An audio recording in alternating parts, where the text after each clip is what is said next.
CM Revanth Reddy మీడియాతో chit-chat లో కీలక వ్యాఖ్యలు చేశారు. వచ్చే ఏడాది నుంచి కొత్త విద్యా పాలసీ అమలవుతుందన్నారు. ఇక ఎవరు అడ్డుకున్నా మూసీ ప్రక్షాళన ఆగదని అన్నారు. ఈ ప్రాజెక్టు వల్ల నష్టపోతున్న వారికి పరిహారం ఇస్తామన్నారు. తెలంగాణలో హైదరాబాద్ తర్వాత మరో future city Shreyas one city. ఈ నెల 19న ఉగాది సందర్భంగా బ్రోచర్ లాంచ్. ప్రత్యేక ఆకర్షణగా సునీత లైవ్ కాన్సర్ట్. వందనం road Khammam. 8466012345 7508222255. Shreyas one city where your story begins. తాము ప్రజలకే తప్ప కేసీఆర్ కేటీఆర్ కు జవాబుదారీ కాదన్నారు. ఫార్ములా ఈ కార్ రేసింగ్ కేసుకు సంబంధించి ఇటీవలే కేంద్రం నుంచి అనుమతి రావడంతో అరవింద్ కుమార్ ను సస్పెండ్ చేశామన్నారు. ఫోన్ ట్యాపింగ్ కేసులో హరీష్ రావుకు క్లీన్ చీట్ రాలేదన్నారు. 6,000కు పైగా ఫోన్లు ట్యాప్ అయ్యాయని, విచారణ పూర్తయిన తర్వాత చర్యలు ఉంటాయన్నారు. ప్రభాకర్ రావుకు సంబంధించిన విచారణ పూర్తయిందని, ఈ విచారణలో లభించిన ఆధారాల ఆధారంగానే హరీష్ రావుకు నోటీసులు ఇచ్చారన్నారు.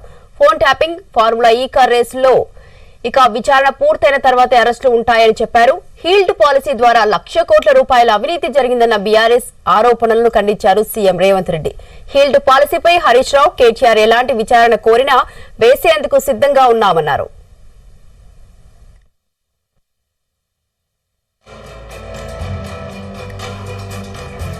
ఇక బడ్జెట్ తర్వాత బీఆర్ఎస్ నిరసనలకు కూడా కౌంటర్ ఇచ్చారు CM Revanth Reddy.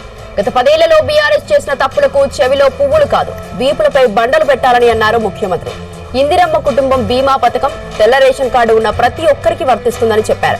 Future city కార్యాలయాన్ని వచ్చే నెలలో ప్రారంభిస్తామన్నారు. ఏ గ్యారంటీ ఎప్పుడు అమలు చేయాలో తమకు తెలుసన్నారు ఇక తెలంగాణ ముఖ్యమంత్రి.